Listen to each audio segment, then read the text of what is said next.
le monde. Mon nom est Sylvie Darvaux.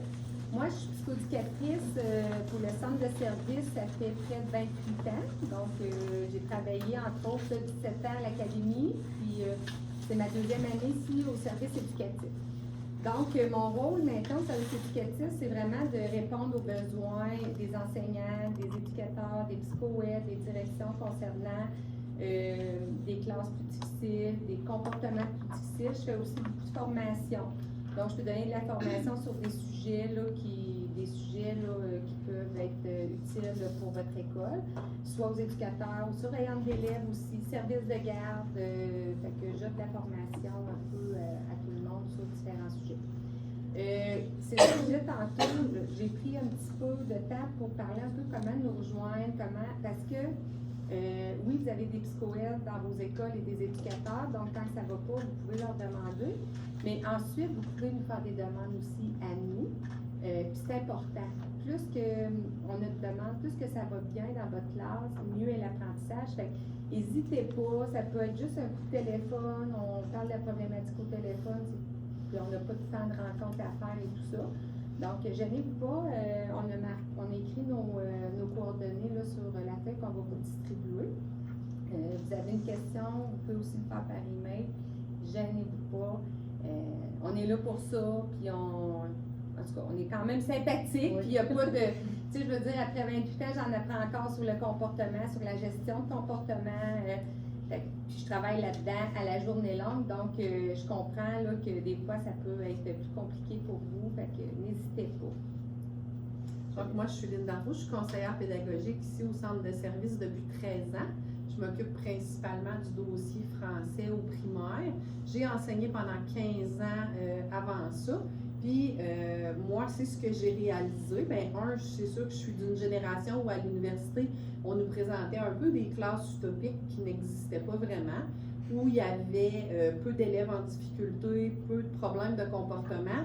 Donc, on n'avait pas tant vu, je trouvais, des bases de gestion de classe. Donc, même moi, j'ai appris beaucoup de choses quand je me suis mis à me pencher là-dessus pour qu'on puisse préparer, parce qu'on donne aussi une formation d'une demi-journée dans le centre de service sur la gestion de classe. Puis je me suis rendu compte qu'il y avait beaucoup de choses dont j'avais jamais entendu parler. Puis là, on est vraiment dans une approche préventive avec vous. Donc, vous allez arriver dans les classes, puis c'était important pour nous que vous ayez une bonne base, puis que vous sachiez peut-être des interventions à éviter qui pourraient vous nuire plus que vous aider, puis qu'est-ce que vous pouvez faire justement pour éviter en majorité des problèmes au niveau du comportement. Donc, c'est un peu comme ça qu'on l'a orienté ce matin, fait qu'on a dû faire des choix comme on a pu voir. Je vais me distribuer. Donc, nous, on distribue un tableau. Ben, quoi tableau? Une feuille avec un genre de petit tableau. On l'a mis plus petit parce que vous allez avoir ça aujourd'hui, recto verso, on n'a pas fait de PowerPoint. On voulait que vous ayez une feuille qui donne un aperçu vite, qu'on peut sortir du bureau quand on a besoin. On vous a laissé de l'espace parce que vous allez pouvoir écrire aussi des commentaires dessus de ce qu'on va vous parler. Nous, on s'inspire beaucoup d'un livre. Moi aussi, ça fait des années, pas des années, mais ça fait quelques années que je m'inspire de ce livre-là. C'est Gérer efficacement sa classe par Nancy Godreau. Il y a beaucoup d'écoles qui en ont. Ceux qui sont à l'école de l'envol, j'en avais même fait acheter 4-5 pour les prêter aux enseignants qui en avaient besoin. Donc, c'est un super bon livre pour vous aider dans votre gestion de classe. Et il y a la deuxième édition qui est sortie. Ce que là-dedans se retrouve dans lui, mais il est bonifié. Fait, vous pouvez avoir seulement l'édition 1 puis ça file. Donc, elle a sorti une édition 2. C'est vraiment wow, puis c'est tout sur la gestion de classe. Fait que, c'est ça. On a 1 heure aujourd'hui, même pas, 55 minutes, pour faire un résumé de ça. Donc, c'est ça. Fait qu'il y a 6, selon Madame Nancy Godreau, il y a 6 composantes pour une bonne gestion de classe. Ils sont énumérés ici et il y a les sous-thèmes de chaque composante. OK? Donc, ça vous montre ce qu'il y a dans le livre. Nos collègues Annabelle et Tania ont parlé plus de développement des relations positives avec la bienveillance, la gestion des émotions et tout ça. Donc, on n'y touchera pas. Nous, on va aller sur l'établissement d'attente claire et la gestion des comportements difficiles. Donc, c'est les deux petits points qu'on va voir en survol là, aujourd'hui. C'est ça. Donc, ça vous va? Moi, je vais juste revenir sur le développement des relations positives. On n'en parle pas parce que nos collègues en ont parlé, mais c'est le point le plus important pour une bonne gestion de classe, c'est de développer des relations avec vos élèves. Donc, en début d'année, les premières semaines, gênez-vous pas, faites des activités, intégrez-vous à eux, jouez avec eux. Si vous êtes au secondaire, là, le dernier 10 minutes, là, dites c'est du temps libre, puis allez voir à quoi ils sont, s'ils font du sport, s'ils sont intéressés à quelque chose. Créer des liens avec les élèves, ça va être beaucoup plus facile ensuite de faire des interventions quand on a un bon lien avec les élèves. Donc, c'était mon petit point là, sur le développement des relations positives. Donc, on va y aller sur l'établissement des attentes claires. On va y aller sur les règles, OK? Pourquoi? Parce qu'aujourd'hui, ce qu'on veut, comme Lynn vous a dit, c'est de mettre la table pour débuter l'année pour la gestion de classe. Donc, la première affaire à faire pour avoir une bonne gestion de classe, c'est de mettre des règles. Et c'est pas rendu en décembre qu'il faut les mettre parce qu'on va avoir un bout de fête, ça va être difficile. Donc, en début d'année, il faut voir avec nos élèves l'établissement de règles. Et ça va vous aider à 80% pour votre gestion de classe. Pourquoi? L'endroit de votre feuille, mais c'est pas l'endroit.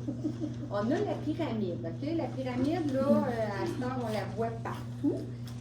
Pourquoi c'est important d'avoir des règles en début d'année? Parce que si je pars avec une bonne gestion de classe, 80% de mes élèves vont entrer là-dedans, puis j'aurai pas d'autres interventions tant que ça à faire, puis ma classe va quand même bien aller. Donc, en mettant des règles claires, en ayant une gestion de classe préventive, je vais aller chercher 80% de mes élèves. C'est sûr qu'on a 12% qu'on va avoir des interventions de gestion de classe plus précises à faire. Puis, bon, 5%, bien ça, vous allez avoir besoin de vos psychoèdes, des éducateurs, des services externes. Donc, c'est sûr que ta gestion de classe ne sera pas à 100% parce que vous avez des élèves à besoin souvent dans les classes. Mais au moins, en mettant ça, tu as 80% de ton intervention de fait en gestion de classe. OK? Donc, l'établissement de règles claires, on va les voir avant de voir les règles. C'est vrai. Ceux qui sont dans des écoles qui ont le programme SCP, c'est Soutien au comportement positif. On a 6 écoles là, qui l'ont présentement. Il y a à l'envol, les 2 pavillons, Académie puis le Phoenix. Royal-Roussillon, donc le pavillon Tremblay-Séjour à Macamic.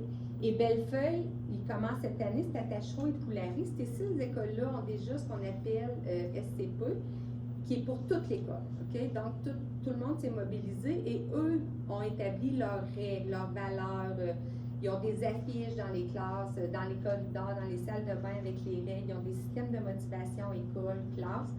Donc, si vous êtes dans une de ces 6 écoles-là, c'est important, dès demain, à la rentrée ou vendredi, si on ne vous a pas parlé, d'aller voir la direction ou un intervenant qui vous explique c'est quoi, parce que les règles sont déjà faites. Fait qu'il va vous rester à les implanter dans votre classe, donc les règles sont faites.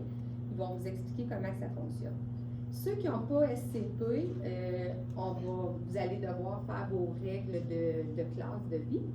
Donc, on va avoir pas plus que 3 à 5 règles. Et nos règles, on va les faire pour améliorer l'enseignement et l'apprentissage. Okay? Pourquoi je dis ça? On ne mettra pas comme règle « je ne mange pas de gomme dans la classe » ou je ne mets pas ma calotte. Okay? Ça, ce n'est pas des règles de classe pour la gestion de classe. Okay? Ça ne dérange pas ma gestion de classe. Si quelqu'un mange une gomme, j'ai le droit de ne pas aimer ça, mais je ne le mettrai pas en règle. Donc, mes règles, ça va être vraiment sur des comportements, des actions que j'attends des élèves qui vont influencer l'apprentissage de tous et de l'élève qui a des difficultés en même temps. Ça vous va? Oui? On va partir toujours de valeurs d'école. Okay? Donc, mes règles vont partir dans toutes les écoles, il y a des valeurs, puis souvent ils sont affichées. Partez des valeurs de l'école pour établir vos règles. Donc, souvenez-vous que pour établir une règle, on va faire appel aux 5C. OK? Fait que ça, des fois, ça peut vous aider sans vous regarder vos feuilles, là, les 5C. Donc, la première chose pour qu'une règle soit bien formulée, il faut qu'elle soit claire. Donc, des règles claires. Je vais vous montrer un exemple. Vous allez aller sur les consignes alpha, OK? À l'endos. Guillaume, il y a quelques années, c'est lui qui faisait ce que je fais au service éducatif. Et il avait commencé à monter des ateliers de gestion de classe avec Lynn, puis il lui avait présenté ça. Puis Lynn a fait « Hein, j'ai jamais vu ça. » Puis nous, on pensait que tout le monde savait ça. Là, moi, ça fait comme 25 ans que je la présentais. Fait que, maintenant, j'ai arrêté, j'ai dit « Tout le monde le sait », mais non, on l'a sorti parce que c'est pas tous les gens qui le savent, puis c'est vraiment « wow » d'intervenir de cette façon-là, de mettre une règle de cette façon-là. Donc, on va prendre la directive alpha.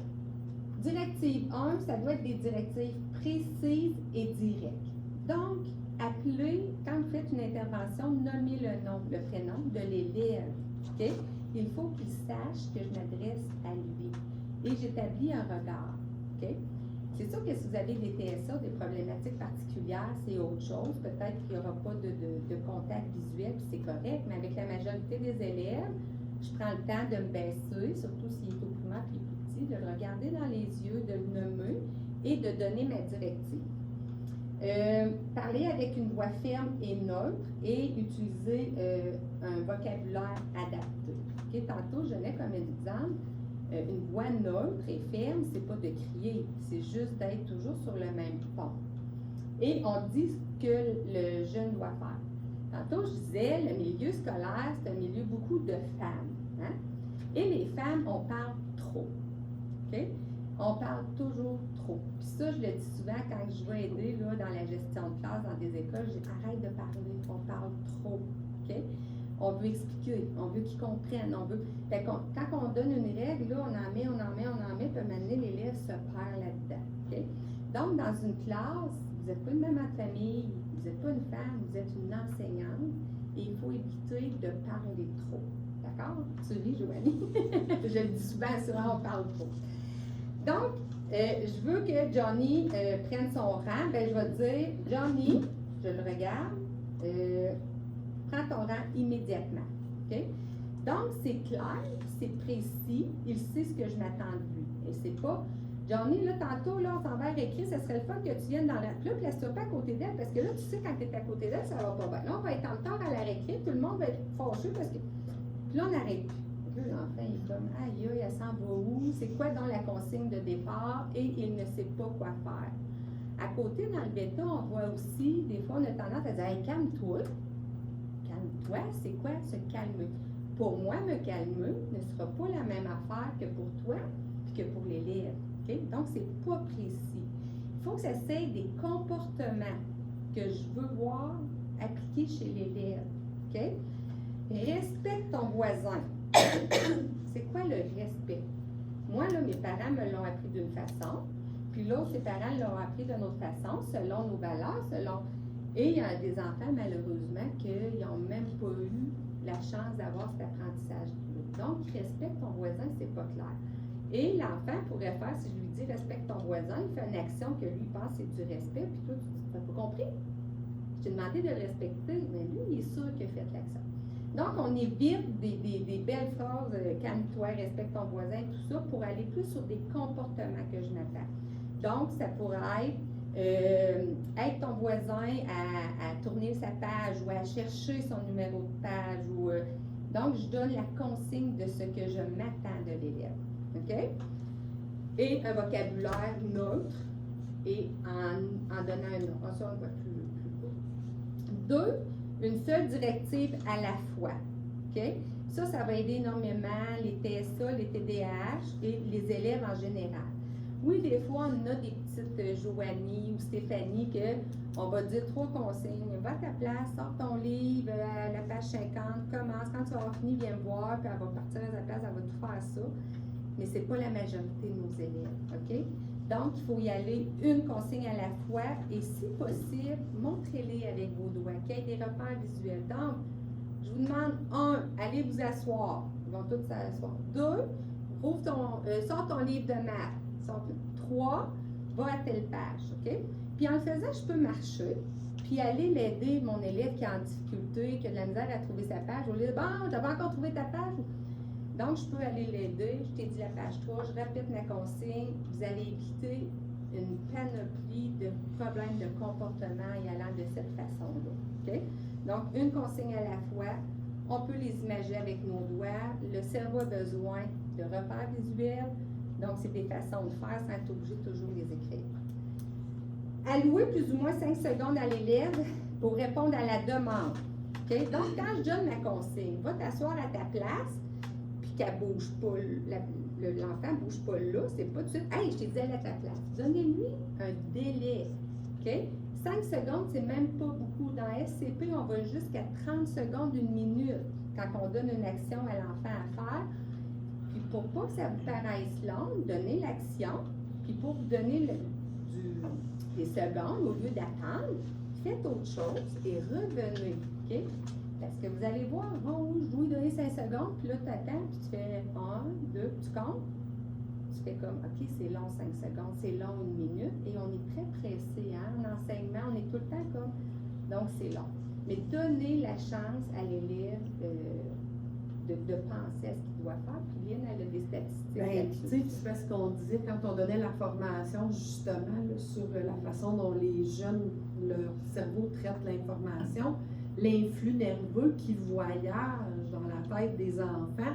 Bien, à l'adolescence, il y a comme un gros bond qui se fait, mais avant ça, quand ils sont plus petits, là, la vitesse de l'influx nerveux est vraiment faible, OK? Fait que, tu sais, on ne peut pas s'attendre à ce qu'ils fassent ça comme nous, des adultes. Fait que plus ils sont petits, plus la vitesse de traitement de l'information, c'est long. Fait que là, il faut attendre des fois, puis c'est peut-être ça aussi qui peut faire jouer que j'attends 5 secondes ou 10 secondes ou 30 secondes.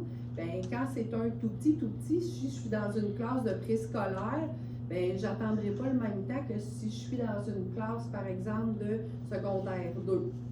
Fait qu'il doit toujours y avoir un délai. Il faut laisser le temps aux gens de gérer l'information ou de prendre une décision sur la suite des choses, mais il doit avoir ce temps-là.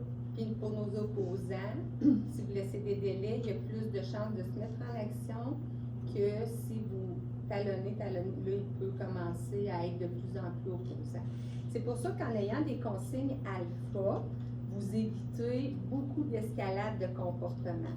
OK? Donc, n'oubliez pas, il faut parler moins un peu. Quand on donne des consignes, là, je ne dis pas si un élève a de la peine et tout, oui, on peut discuter avec. Quand on donne des consignes, quand on fait des règles, parlez le moins possible, soyez clair sur le comportement attendu, ce que vous attendez que l'élève fasse et non pas ce qui fait qu'il n'est pas correct. Okay? Donc, toujours, qu'est-ce que je m'attends de l'élève? Ça vous va? Donc, c'était le premier C de mes 5 règles, donc de mes 5 C de mes règles. Donc, les consignes doivent être claires. Deuxième, elles doivent être connues. OK? Connues, c'est pas juste d'en parler, c'est de les écrire, c'est de les afficher, c'est de faire une activité ou c'est ça, même au secondaire. OK? Souvent, on veut faire nos règles de vie avec les élèves, c'est correct. Mais ayez déjà en tête qu'est-ce que vous voulez comme règle de classe. N'arrivez pas préparé. Et en discutant avec les élèves des règles, vous allez être capable de les amener à ce que vous attendez comme règle, ce que vous voulez dans votre classe. Pourquoi c'est important que ce soit quelque chose que vous voulez? Parce que ça va être plus facile pour vous à l'appliquer. Puis ça va être plus facile pour vous d'être conséquent après ça si les règles ne sont pas suivies. Donc, soyez prêts. Partez d'une valeur de l'école, puis descendez-la pour en faire une règle. Fait que devant les élèves, bon, on va faire nos règles de vie, les valeurs sont ça, qu'est-ce qu'on pourrait s'attendre dans la classe, on en discute, on fait nos règles selon ce que moi j'avais prévu. Ensuite, on les fait écrire, même si c'est au secondaire, on amène des affiches, les jeunes aiment ça, hein? On a quasiment un cours gratis aujourd'hui au secondaire, faites des affiches, les enfants aussi, puis dans notre groupe, ça je disais, hein? Les enseignants, là, ils aiment que tout soit beau. Fait que là, on fait des belles affiches sur Canva, on fait des belles couleurs, mais ça n'a pas besoin d'être beau pour vous, ça a besoin d'être beau pour les élèves. Donc, si c'est eux qui le font, si c'est eux qui les écrivent, ils vont beaucoup plus s'y référer, puis ils vont beaucoup plus apprécier que si on fait des belles affaires, mais qu'ils se sentent moins concernés. Okay? Donc, il faut les afficher quand même assez rapidement et il faut revenir souvent sur les règles. Okay? Pensez, là, après les congés, là, que les élèves, là, ils ont tout oublié. Les profs disent souvent ça. Hey, on en revient de la semaine de relâche ou de Noël. On dirait qu'ils ne savent plus rien. Tout ce qu'on a appris, ils ne savent plus. Ben, les règles non plus, ils ne connaissent plus. On revient sur les règles, OK? Puis plusieurs fois dans la journée, ben plusieurs fois. Souvent dans la journée, on peut revenir sur des règles sans que ça paraisse trop, OK? Par exemple, on a une règle sur je me mets au travail immédiatement. Je vois Joanie, je connais ton nom. Je vois Joanie qui se met tout de suite au travail. Bien, je peux dire, wow, Joanie, c'est une belle marque de collaboration. Tu t'es mis tout de suite au travail, je suis contente. Puis on passe à d'autres choses. Je suis contente, on passe à d'autres choses. OK? Donc, sans que les élèves le sachent, je viens de répéter ma règle à respecter. OK? Je ne sais pas 10 fois par jour d'en dire, OK, vous vous souvenez des règles, c'est ça, OK? Ou quand on part à la chambre de bain, un déplacement, ou en fin de journée au secondaire, si j'ai une règle qui concerne ça, je peux répéter, hey, vous savez, gang, la règle, c'est ça, hein? Oui, super, bonne journée. Donc, on peut faire des rappels comme ça avant d'avoir à faire cette règle-là, cette consigne-là. Donc, c'est important de les rappeler, nos règles. C'est important aussi de le faire de différentes façons, parce que si à chaque début de cours, vous dites c'est quoi les règles? Ça marchera peut-être comme pas non. Donc, c'est connu, c'est correct pour ça? Connu, oui. Cohérente. Mon troisième C, c'est cohérente. Donc, c'est pas en lien avec mes émotions. C'est pas. Il faut que ça soit cohérent, il faut que ça ait un but avec mon enseignement. Il faut que ça ait un but avec favoriser l'apprentissage de tous. Okay? Donc, comme je vous ai dit tantôt, c'est pas je mange pas de gars, je mets pas de calotte, ça n'a pas rapport avec l'enseignant. Donc, les règles qui vont être affichées, que je veux, c'est des règles qui vont être cohérentes avec nos valeurs de l'école et ce que je m'attends des élèves côté apprentissage et comportement. Le quatrième, constante. Donc, c'est pas en lien avec mes émotions. C'est pas aujourd'hui je dis oui, demain je dis non, aujourd'hui j'interviens sur telle règle, la semaine prochaine non, ou lui je l'aime, il est drôle, ben j'interviens moins, celui-là il est plus tannant, j'interviens plus. Donc, il faut que ça soit vraiment constant, l'application des règles. C'est pour ça que je vous dis, mettez des règles que vous pensez que vous allez être capable d'intervenir toujours. Okay? Mettez pas une règle, vous dites, hey, ça c'est un comportement là, que j'ai de la misère à gérer. Faites des règles pour commencer que vous savez que vous allez être constant. Quand la règle là, est connue, tout le monde le fait, hey gang, wow, c'est beau, cette règle-là, on la sait, on le fait, on l'enlève, on l'amène à mon bureau, on s'en trouve une autre. Okay? Donc, il faut que je déchange un peu mes règles au courant de l'année, tout dépendant de ce qui se passe. Après Noël, la règle que j'ai enlevée, ça ne marche pas. Les élèves ont recommencé à, je ne sais pas, mal circuler. Je ressors ma règle. Hey, vous savez, on a fait cette règle-là, je la ressors, on s'en pratique, on en revient avec ça. OK? Donc, je peux en serrer, en remettre, mais au début, prenez des règles que vous savez que vous allez être capable d'appliquer puis être capable d'être constant et conséquent. C'est pour ça que Sylvie vous disait qu'on dit de 3 à 5 règles maximum, mais 3 règles, c'est plus facile. Tu sais, j'ai déjà allé dans des classes, il y avait comme 8 règles d'afficher. Comment toi, comme adulte, en plus d'enseigner, tu peux renforcer tout ça, puis être constant, puis à un moment donné, quand il y en a trop, ça devient difficile de le faire. Fait que c'est plus facile, en nombre restreint, de respecter cette constance-là. Et d'échanger. Ouais. Peut-être qu'en partant mon année, j'en ai 8 dans ma tête. Je prends toujours celle aussi que ça me dérange le plus en classe. Que celle-là, je veux vraiment qu'il l'applique, puis je vais être capable de la faire appliquer, puis après ça, je peux les changer. Puis peut-être que dans l'année, ils vont en avoir vu 8 règles. Peut-être qu'ils vont en avoir vu juste 2 parce que c'était un gros plus difficile, puis on a comme plus axé là-dessus. Et la dernière, le dernier C, c'est il faut que la règle soit conséquente. Donc, s'il y a un non-respect de la règle, il faut que les élèves sache à quoi s'attendre. OK? Donc, nos interventions vont être beaucoup plus facilitantes et beaucoup plus respectées quand les jeunes savent la règle, la conséquence de leur geste. Fait que, par exemple, si vous avez une règle, n'importe quoi, là, je fais mon travail dans le temps donné, ben, ça peut être temps perdu, temps repris. Fait qu'un élève qui fait rien pendant une demi-heure, que j'interviens, puis je suis pas capable de le mobiliser, ben, ça peut être, c'est désolant, mais tu vas rester à la pause, tu me dois 15 minutes, donc tu vas terminer ton travail que tu n'as pas fait parce que tu as perdu ton temps. Donc, après quelques avertissements, mais il faut que ça soit conséquent. Il faut qu'il y ait des conséquences à mes règles. Et c'est pas une semaine après la conséquence, ou c'est pas, ben, si tu t'écoutes pas, ben, je t'amènerai pas à l'activité à Noël, ou OK, il faut que ça soit quand même conséquent et rapproché. Ça, c'est sûr qu'on pourrait faire tout un chapitre là-dessus. Si vous avez besoin d'aide pour trouver des règles, des conséquences à vos règles et tout ça, des conséquences positives et non pas mettre en punition, sortir de la classe, envoyer au tournant, c'est pas de ça qu'on parle, c'est plus dans ta gestion de classe que ça soit conséquent. Vous pouvez demander à vos psychoèdes, là, si jamais vous avez besoin à trouver les conséquences à vos règles qui soient logiques. Il y en a mis aussi, là, votre premier atelier, là, ils vous ont présenté le SharePoint. Dans le SharePoint, il y a une section gestion de classe. Dans les ressources qu'il y a là-dessus, il y a un document, il me semble qu'on avait déposé, c'était sur les conséquences réparatrices comme ça. Fait que vous pouvez jeter un coup d'œil aussi à ce document-là, si jamais vous voulez. Puis ceux qui ont SCP, ben, habituellement, on a toujours la façon de faire là, avec les conséquences. Donc, ça, avec SCP, ben, vous suivez le programme là, qu'il y a SCP dans votre école. Moi, ce que je dis souvent aux personnes excusez-moi, ce que la littérature dit, c'est que pour un commentaire négatif que j'ai mis dans la classe, je serais supposée d'en avoir 17 positifs avant. OK? Donc, 17, ça fait beaucoup parce qu'on est habitué de remarquer ce qui ne va pas et d'intervenir sur ce qui ne va pas. 7, ça faisait beaucoup. Fait qu'on a dit 4. Fait que 4 bons coups pour un mauvais coup. Ben, pas un mauvais coup, une mauvaise intervention. C'est ça. Donc, moi, là, les gens disent hey, c'est difficile. Fait que moi, je leur dis toujours surprenez votre élève à bien faire. OK?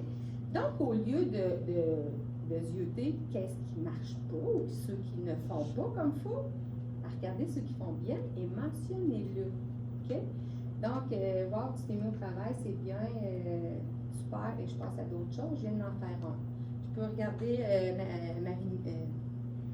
Miranda qui commence son travail. Je peux juste faire un pouce. OK? Ça en est une intervention positive. C'est pas obligé d'être toujours verbal.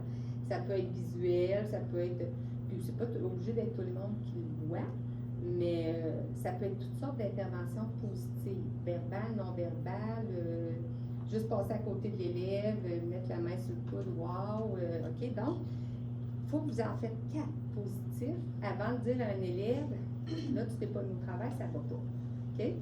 Moi, je suis pas contente, c'est pas comme ça qu'on fait. Fait que rappelez-vous de surprendre les élèves à bien faire, et si je surprends un élève à bien faire en lui disant, je suis contente, tu t'es mis au travail, puis je rappelle ma règle, celle-là à côté, bon, qui n'avait pas encore sorti ses affaires et tout, va faire, OK, je vais le sortir, peut-être que moi aussi, je vais en avoir amené des félicitations. OK? Donc, ça va encourager mon 80% d'élèves à se mettre en action ou à faire les comportements que je viens de féliciter un autre élève. Est-ce que c'est clair? Oui. OK. Le dernier point que moi, je vais vous parler concernant l'établissement de la temps de classe, c'est la mise en place de routines qui est très, très important. Donc, des routines de journée affichées. Mettons qu'on parle le primaire, ça peut être le menu de la journée, ça peut être tous les profs que j'ai dans ma journée, les cours et tout ça, si j'ai des activités des spécialistes. Ça peut être aussi les routines d'habillement, déshabillement, tout ce qui pourrait être routinier, je l'écris.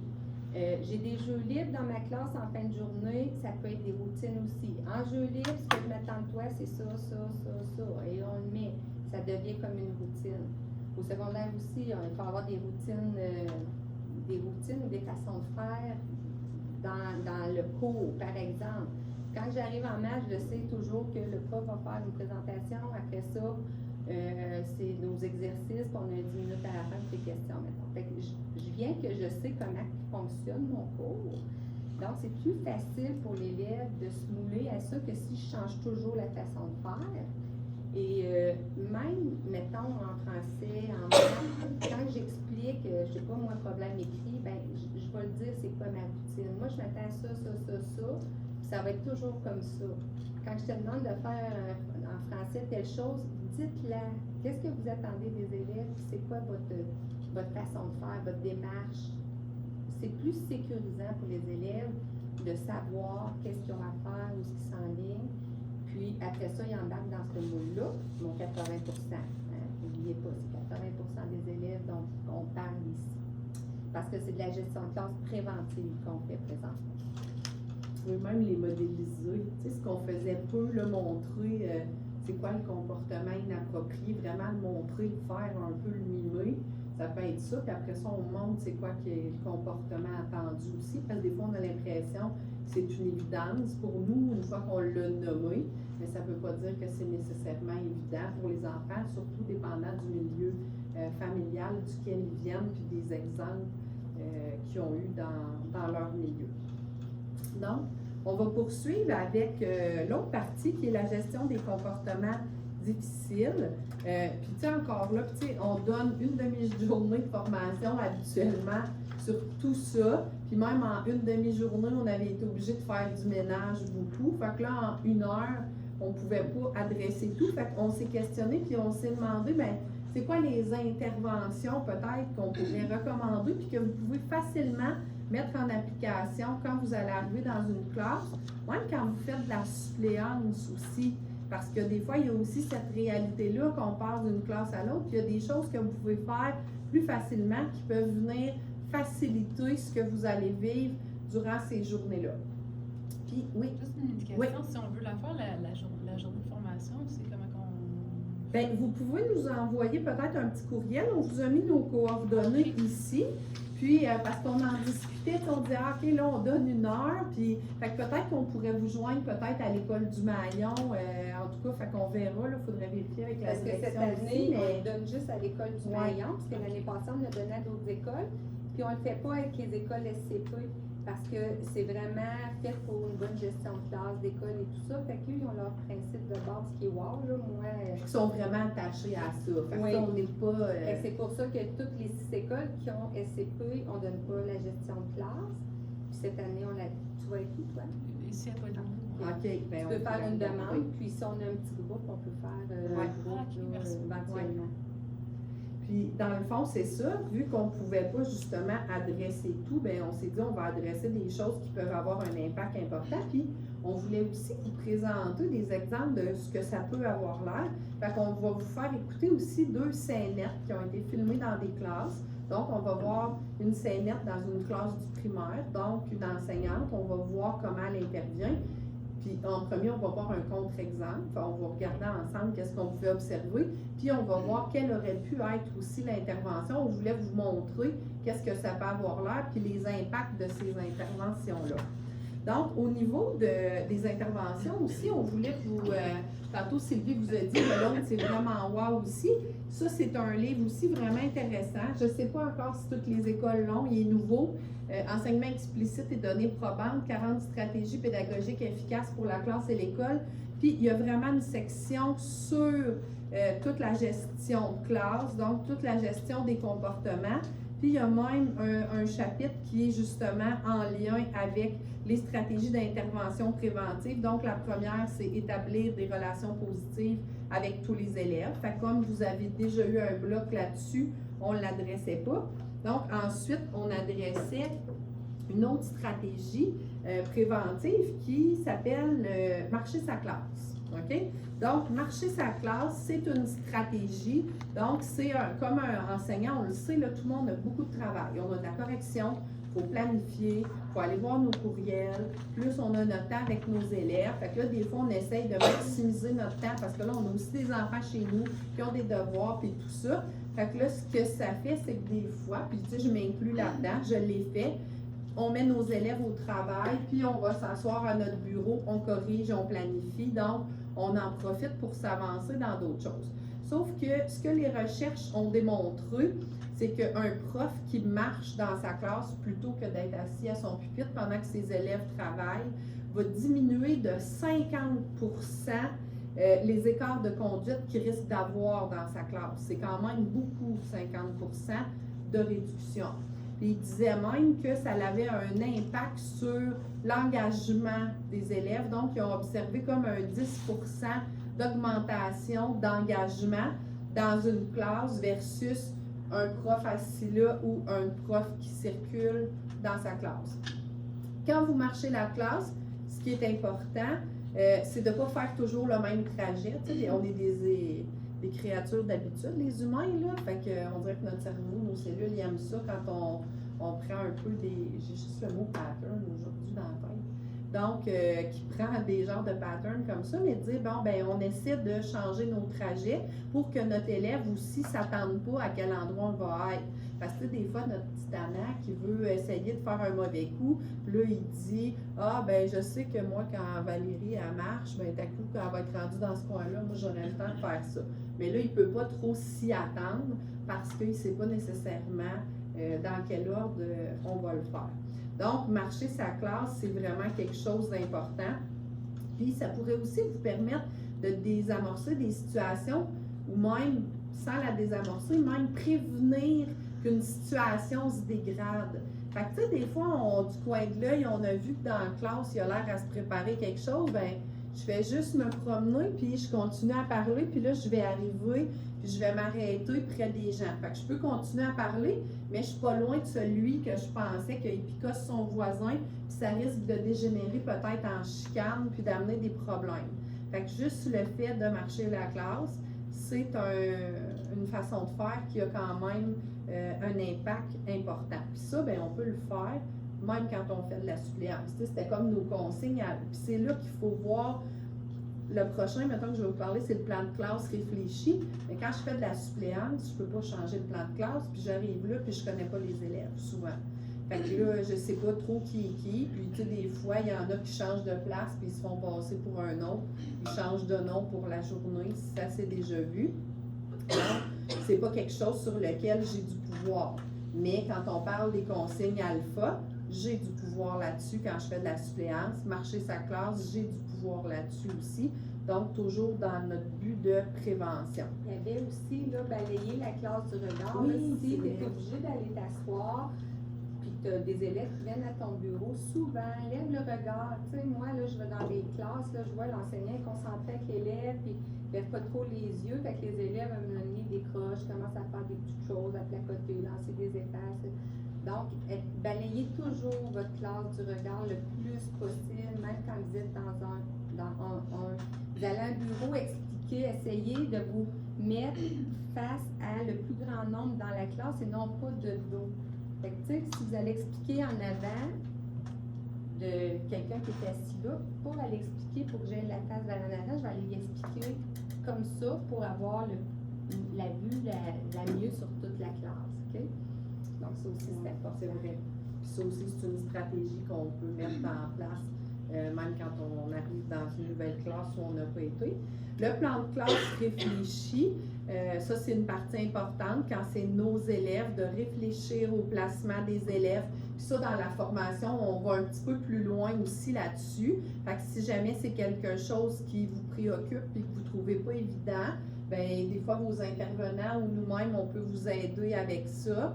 Des fois, on peut parler aussi à des enseignants qui les connaissent. Là, il faut juste faire attention parce que des fois, je me suis fait dire de des élèves, j'étais découragée un peu de ma classe qui s'en venait parce que j'entendais toutes sortes d'affaires. Puis là, des fois, je faisais comme, OK, je vais apprendre à les connaître, puis on va vivre ensemble, puis on verra, parce que des fois, ils peuvent être problématiques avec quelqu'un, puis pas avec une autre personne. Fait que, tu sais, il faut aussi se donner le loisir de prendre des décisions éclairées au niveau du plan de la classe. Donc, c'est ça. Fait qu'il y a les deux livres qui vont vous permettre d'aller plus loin. Sylvie va vous distribuer une feuille. Sur cette feuille-là, que j'ai laissée là, je vais la garder. vous avez les deux scénettes, donc celle du primaire, celle du secondaire. Vous avez le contre-exemple qu'on appelle aussi souvent des exemples non. Donc, on va vous présenter une première situation en classe, puis vous devez observer, puis noter dans le fond, qu'est-ce que vous observez dans la posture de l'enseignante, comment elle intervient, ce qu'elle dit, comment elle fait, tout ça.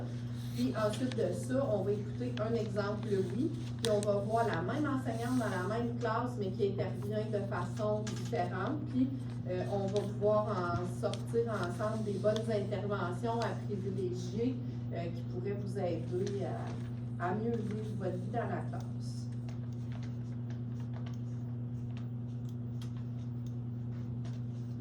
OK, alors ce matin, les élèves du travail dans Clic Math.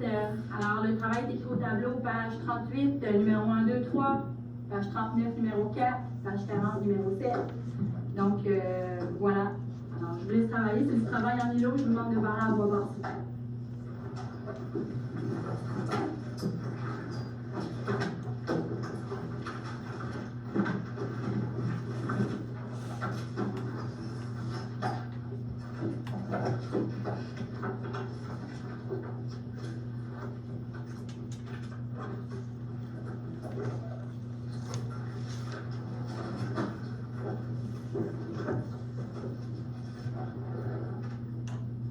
Ève, on se met au travail?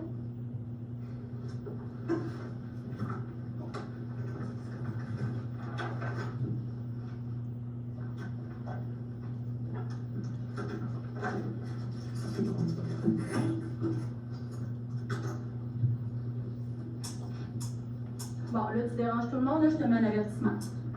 Je veux pas parler. Non. Ton boulot, c'est de te mettre au travail. Allez. Je vais commencer le mémoire. Allez.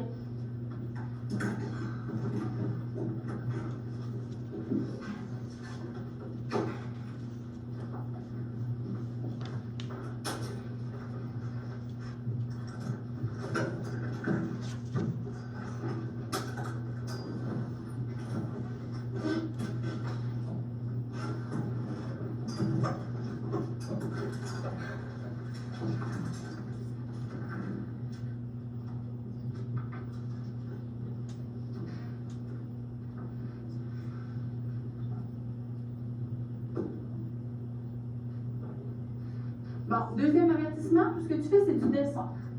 Mais là, Au travail? Au travail. Allez.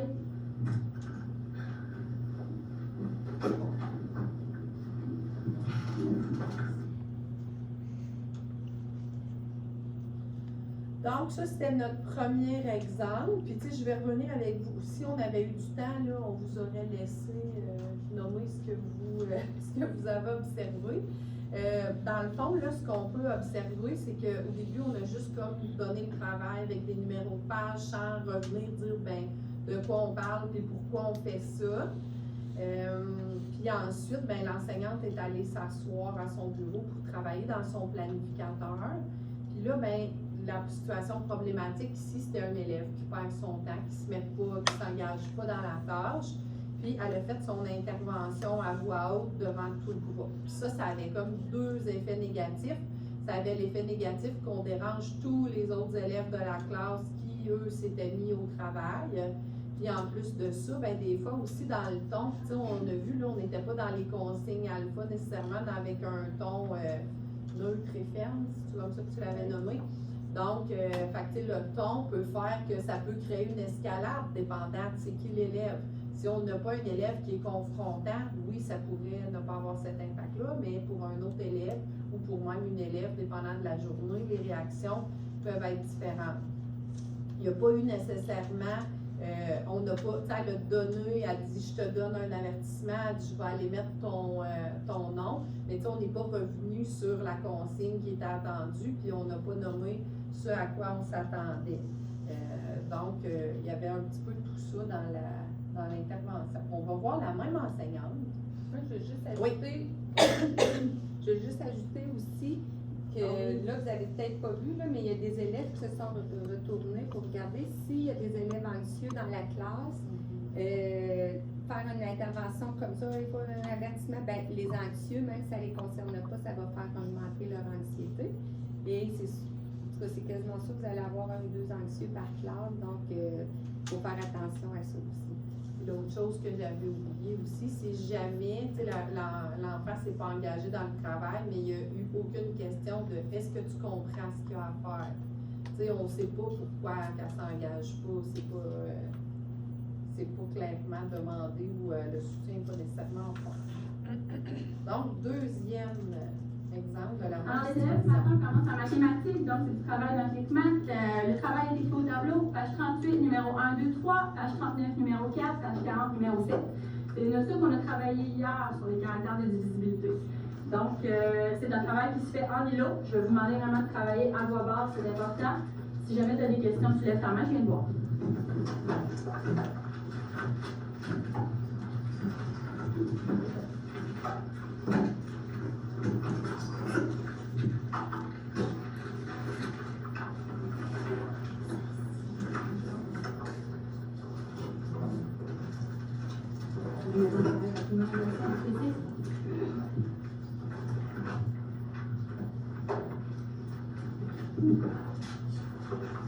C'est pas facile.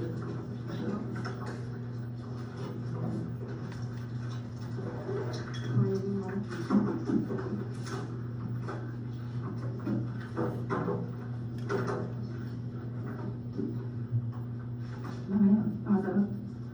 Ça va? OK. Alors, le travail commence à la page 38. Donc, tu te souviens, le caractère de divisibilité, on a travaillé hier. Donc, si jamais tu n'as pas de questions, je te laisse continuer. Mais si jamais tu as envie de lire ta main, je viens de te voir.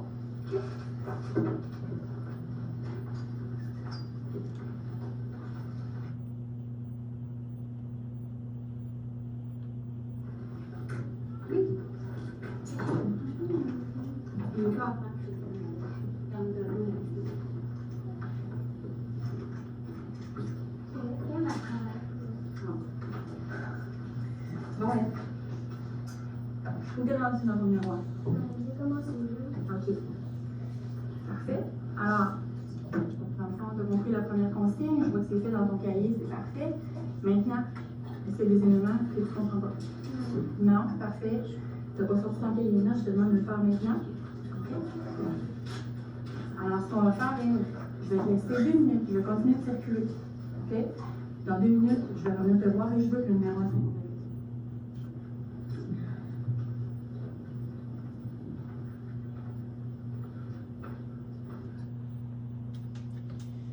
Donc, ici, là, on voit à la base de la donnée un petit peu plus d'informations. Hein? Elle a dit que c'est en lien avec ce qu'on a fait hier. Elle leur dit un peu à quoi s'attendre comme travail. Elle a marché sa classe, puis elle s'est rendue compte que l'élève ne s'était pas encore mis au travail, mais elle ne s'est pas en allée là tout de suite. Elle lui a laissé un petit peu de temps, parce que des fois, on dit que ça demande un petit peu plus de temps pour s'engager dans la tâche. Puis, elle est allée répondre à des questions d'autres élèves. L'autre chose qu'elle avait fait aussi, c'est qu'elle allait faire une intervention à voix basse, donc ça a évité de déranger tout le groupe. Puis la première chose qu'elle lui a dite, c'est comment ça va. Fait que là, tu sais, on revient avec l'importance du maintien du lien. Puis, tu sais, nos élèves, ils vivent des choses, puis on ne sait pas toujours qu'ils vivent des choses. Fait que, tu sais, si elle dit, puis là, elle a répondu ça va, mais tu sais, ça aurait pu être un élève qui dit ben, mon grand-père est décédé hier, il peut se passer plein de choses. Fait que, tu sais, le fait d'aller juste demander comment ça va, puis d'aller valider, ben, est-ce que tu sais ce qu'il y a à faire? Est-ce que tu te rappelles? Puis là, on essaie. Puis là, l'élève, c'est pas nécessairement mis au travail tout de suite. Fait que là, elle est retournée. Puis là, elle lui a demandé de faire le numéro 1. Fait que même s'il y a comme 3-4 pages à faire, le rappel et dit, ben garde, je reviens dans 2 minutes. Puis j'aimerais que je veux que le numéro 1 soit fait. Puis elle a répété les consignes aussi avant le travail en îlot, de dire, je vous rappelle qu'on travaille à voix basse quand c'est du travail d'équipe en îlot. Fait qu'elle a fait un rappel des consignes aussi. Donc l'intervention était plus individualisée. Elle était moins menaçante dans son ton. Hein? On était plus là, un peu comme on disait aussi dans nos consignes alpha.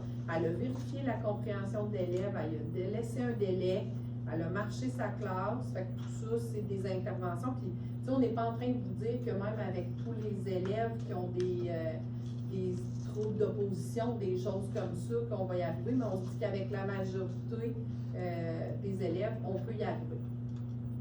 Là, je le fais rapidement parce qu'il nous reste juste 5 minutes. Je vais passer un petit bout. C'est dans une classe secondaire, puis le problème, c'est un commentaire inapproprié. Fait que je vais passer le petit bout, le prof donne ses explications, puis on va commencer ici, et on va regarder la première intervention, comment elle se passe. Et en plus, je reviens la semaine prochaine là-dessus. D'accord? Reste allé comme ça.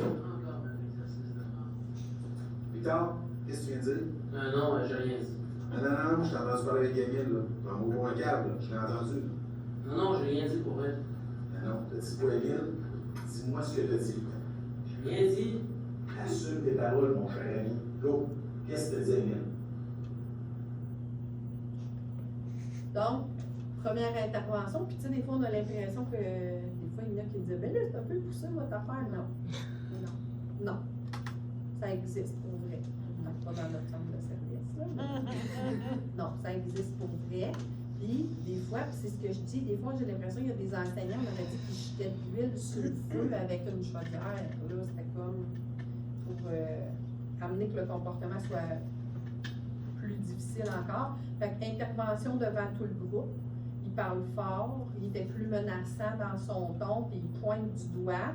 Fait que, tu sais, c'était pas tant approprié comme intervention. Puis ça ne veut pas dire que l'élève, c'est correct, ce qu'il a dit, ce qu'il a fait, puis qu'on doit laisser aller ça. Mais il y a peut-être d'autres façons d'intervenir. Fait que là, on va aller voir l'autre ici. Je vais passer le petit bout, justement, où il fait ça. On va arriver au bout qui nomme son travail à faire. Ici. Individuellement, puis on se reparle de ça, je vais circuler pour voir si tout fonctionne bien. D'accord? Encore un exercice de marde. Je vous répète, cette partie de matière-là va être matière à l'examen la semaine prochaine. S'il y en a qui ne voient pas la nécessité de faire ça, je vous rajoute que ça va être une grosse partie de matière à l'examen de fin d'année. Donc, c'est hyper important. D'accord? Parfait? On se met au travail, je circule.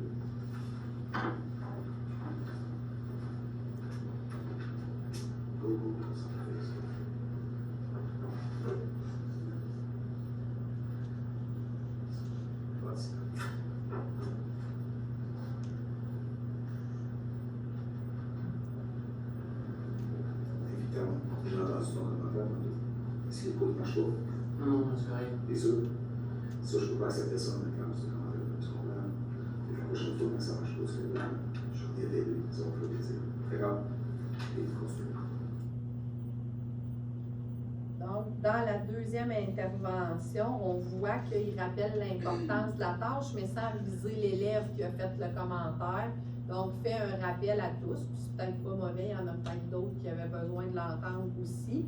Donc, on va rappeler l'importance de la tâche à tout le groupe. Il est allé voir d'autres élèves avant d'aller à cet élève-là qui a fait le commentaire. Il a fait 2 interventions. Il a dit à une fille de sortir sa feuille.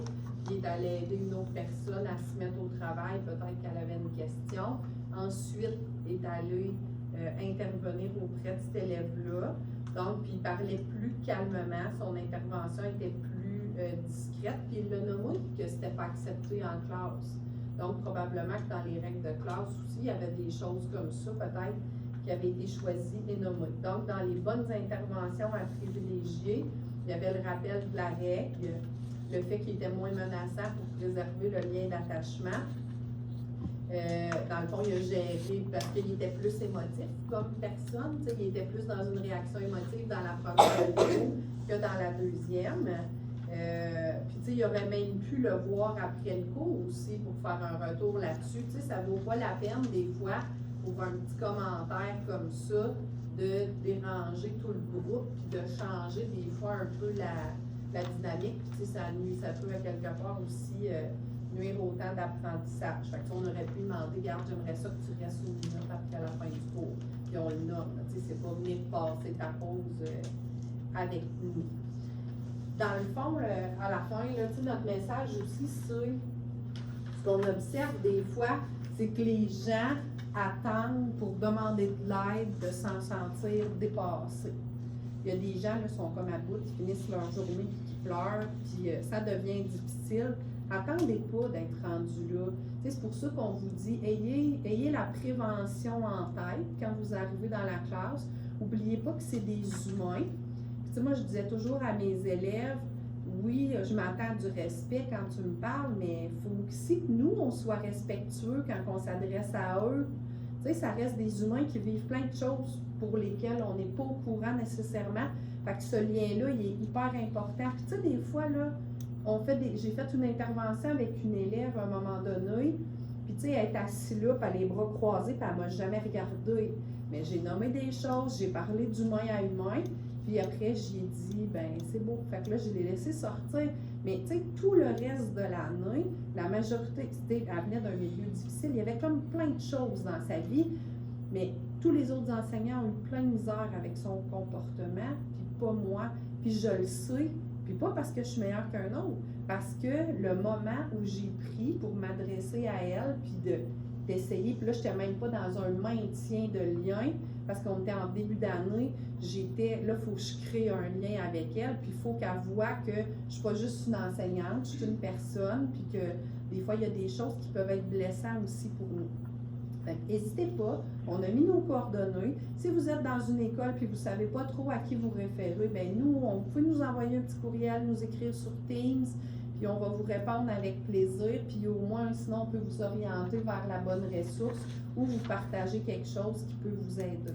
Fait que, on aimerait ça vous garder, faites attention à vous, soyez bienveillants, puis essayez de ne pas attendre de vous sentir dépassé pour demander si vous avez besoin. Puis si jamais il y en a qui sont intéressés à la suite, la formation d'une demi-journée, bien vous nous faites signe. Comme Sylvie disait, si vous êtes plusieurs, on peut décider de... Puis avant de partir Oui. dîner, on va vous demander un mot pour que vous nous dites en un mot comment c'était la formation, ce qui vous vient en l'esprit en un mot. Pertinent. Pertinent. Bien. Rafraîchissant.